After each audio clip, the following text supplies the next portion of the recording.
সবশেষ খবর জানাতে আমাদের সঙ্গে যুক্ত হচ্ছেন শোয়েব রহমান। শোয়েব, এই মুহূর্তে পরিস্থিতি কেমন দেখছেন? বৈঠকের সবশেষ খবর জানতে চাই আপনার কাছ থেকে।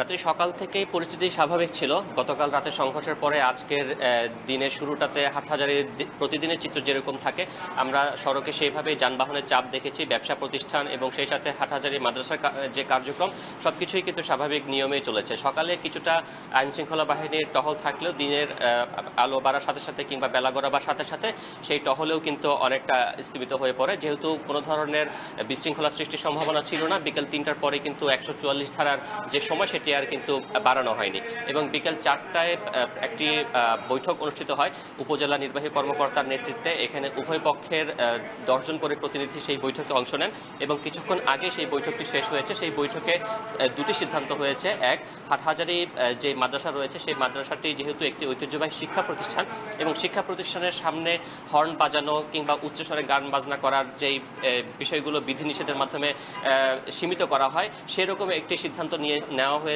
যে আগামীতে হাটহাজারী মাদ্রাসার যেই সীমানাটুকু রয়েছে এবং সেই সীমানা সংলগ্ন যেই সড়ক রয়েছে সেই সড়কে উচ্চস্বরে গান বাজনা কিংবা হর্ন বাজানোর ব্যাপারে নিষেধাজ্ঞা জারি করা হয়েছে এবং একই সাথে ভবিষ্যতে জশ্নে জুলুস কিংবা এই ধরনের যে কোনো বড় অনুষ্ঠান আয়োজনের ক্ষেত্রে হাটহাজারী মাদ্রাসা কর্তৃপক্ষ এবং সেই সাথে আহলে সুন্নাত ওয়াল জামাত কিংবা সংশ্লিষ্ট যে পক্ষগুলো রয়েছে তাদের সঙ্গে একটি লিয়াজু কমিটি গঠন করা হবে এবং সেই লিয়াজু কমিটির মাধ্যমে সেই সকল অনুষ্ঠানগুলো কীভাবে সুষ্ঠুভাবে সম্পাদন করা যায় সেই ব্যাপারে তারা পরামর্শ করে সিদ্ধান্ত গ্রহণ করবেন এবং সেভাবে তারা কাজ করবেন।